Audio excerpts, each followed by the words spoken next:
Hello, people. I finished a book. Tittuba, Reluctant Witch of Salem. Devilish Indians and Puritan Fantasies. Not that the Salem witch trials are something that I was like super interested in, but I bought this book here in Florida the last time I was down here. And it's just one of those books. I got it at the used bookstore. And it's one of those books that I've had in my hand a couple of times. I put it back on the shelf. It's there the next time I went. So I went ahead and picked it up and I read it. It wasn't too bad of a book. It's in the series, the American Social Experience series. And they list a whole bunch of other books there that none of them seem to be anything that I would be interested in. This is written like an anthropological study of Tittuba. Tittuba was a slave that they probably captured on the Spanish Main, and for some reason I didn't know what the Spanish Main even meant, but the Spanish Main just means mainland South America. The British had the British probably are the ones that captured her. There was some tribes that the British, that were off limits because they were allies to the British, but Tituba's tribe and basically women were what they were after. So a lot of this book takes place before she even gets to Salem, and they really researched this. There is old maps of Barbados with all the plantations marked out. Tituba was probably a slave on Barbados. They have records with her name, only it's spelled a little bit different. Female Amerindians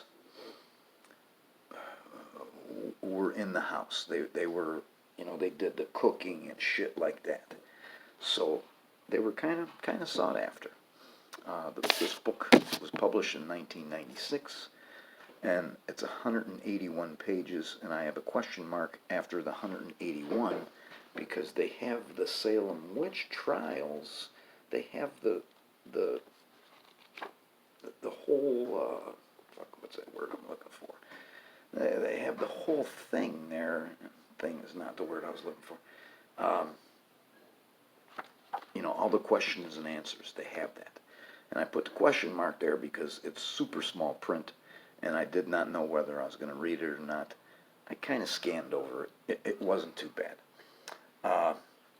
Like I said earlier in the video, I'm not super interested in the Salem witch trials, so I had never even heard of Tittuba.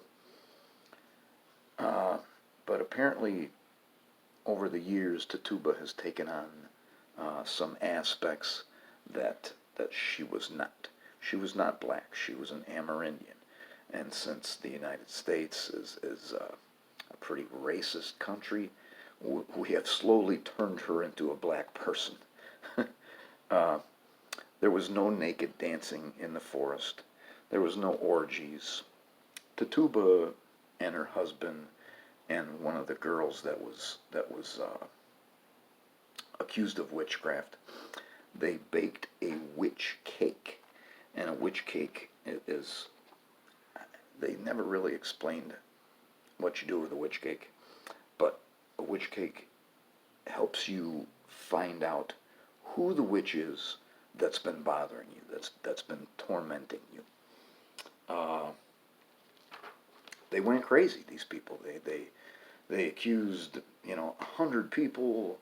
There was like 19 of them that got executed. They got hung.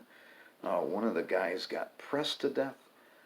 And I'm pretty sure being pressed to death means that you lay lay on the ground and they pile rocks on you until you can no longer breathe. I don't have a lot of notes here. I'm trying to make this quick. Second paragraph, page 131. I'm already like over 100 pages into another book, which is much better. Second paragraph. During the 5 days of testimony, Tittuba and 2 other women were taken to jail in Ipswich, about 10 miles away from the Salem village meeting house. Daily, the constables on horseback brought the women back to the village for additional questioning. At some time during that 5-day period, they were subjected to at least 1 minute and humiliating search of their naked bodies, including the genital area, for signs of a witch's teat, or some mark from which, according to legend, the devil or his familiars suckled their converts. Such marks have been used traditionally both in England and in New England as empirical evidence of a diabolical association. The examining women thought they saw some telltale sign on Tittuba, but it could have just as well been the wounds from a beating shortly before the hearings. It was not there on re-examination. So, a witch's teat. That's how crazy these people were. First paragraph, 171. And I'm going to get to the good part about the Salem witch trials. Oh, this is a long paragraph. Between March and October of 1692, over 150 people were arrested on suspicion of witchcraft.